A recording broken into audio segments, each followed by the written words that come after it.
ఏంటన్నా ఎతుకుతున్నావు? ఏం లేదు తమ్ముడు, 9వ తారీఖున జైలు రెడ్డిది వైజాగ్ లో ప్రమాణ స్వీకారం అన్నారు.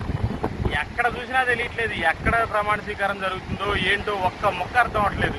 నీకన్నా ఏమన్నా తెలిస్తే చెప్తాముడు, లేదా ఈ వీడియో చూసేవాళ్ళు కనీసం మీకన్నా 9వ తారీఖు జైలు రెడ్డి ప్రమాణ స్వీకారం ఎక్కడ చేస్తున్నాడో చెప్పండి అయ్యా. కొంచెం ఎదుక్కోలేక వస్తున్నాను.